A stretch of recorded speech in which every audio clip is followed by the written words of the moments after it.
नमस्कार दोस्तों, स्वागत है आप सभी का मेरे YouTube चैनल स्टेनो गुरु शिवा में। दोस्तों शुरू करते हैं आज की डिक्टेशन। गति लेखन अभ्यास संख्या 120। गति 80 शब्द प्रति मिनट। स्टार्ट।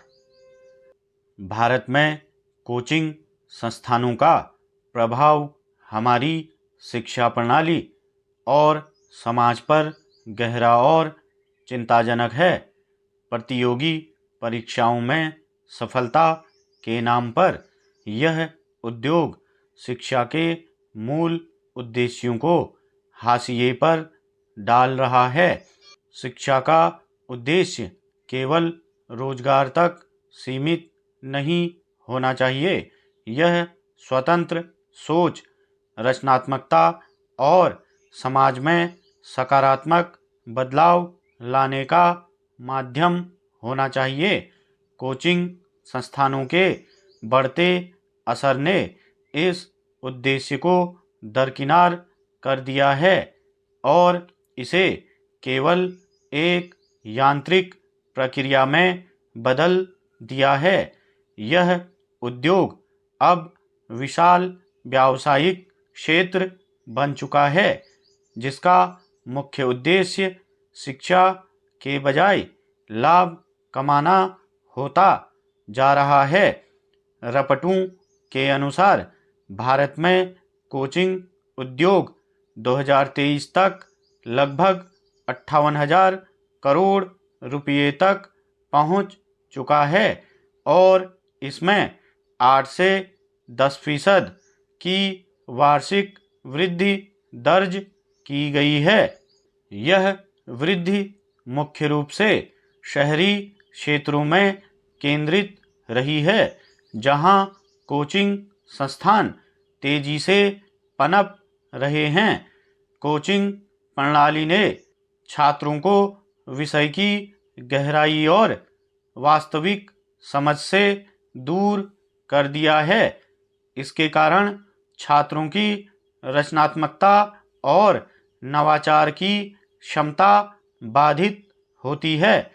वे केवल निर्देशों का पालन करने तक सीमित रह जाते हैं और नई समस्याओं का समाधान करने की क्षमता विकसित नहीं कर पाते। यह प्रवृत्ति न केवल छात्रों की कल्पना शक्ति को बाधित करती, बल्कि देश की तकनीकी और वैज्ञानिक प्रगति को भी धीमा कर देती है।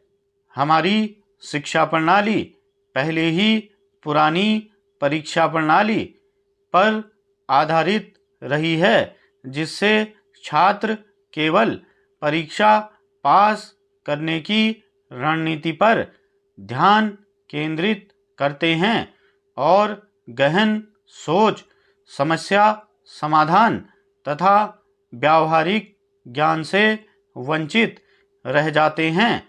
कोचिंग संस्थान इस प्रक्रिया को और भी उथला बना देते हैं, क्योंकि वे केवल परीक्षा उन्मुख पढ़ाई पर जोर देते हैं। भारत में शिक्षा प्रणाली और कोचिंग संस्थानों का प्रभाव केवल परीक्षा आधारित सीखने तक सीमित रहा है। इससे कौशल विकास और व्यावहारिक शिक्षा की अनदेखी हो रही है। कई विकसित देशों में शिक्षा प्रणाली इस तरह डिजाइन की गई है कि छात्रों को उनकी पढ़ाई के साथ साथ तकनीकी और व्यावसायिक कौशल भी सिखाए जाएं, जिससे वे नवाचार और उद्यमिता की ओर बढ़ सकें। भारत में कोचिंग संस्कृति मुख्य रूप से प्रतियोगी परीक्षाओं में सफलता पर केंद्रित होती है, जिससे छात्रों के तकनीकी और व्यावसायिक कौशल विकसित नहीं हो पाते। वर्ष 2022 की स्टार्टअप इंडिया रपट के अनुसार भारत में नव उद्यमों की संख्या तेजी से बढ़ रही है, लेकिन अधिकतर युवा केवल पारंपरिक नौकरियों की ओर आकर्षित होते हैं, क्योंकि शिक्षा प्रणाली और कोचिंग संस्कृति उन्हें उद्यमिता की ओर प्रेरित नहीं करती।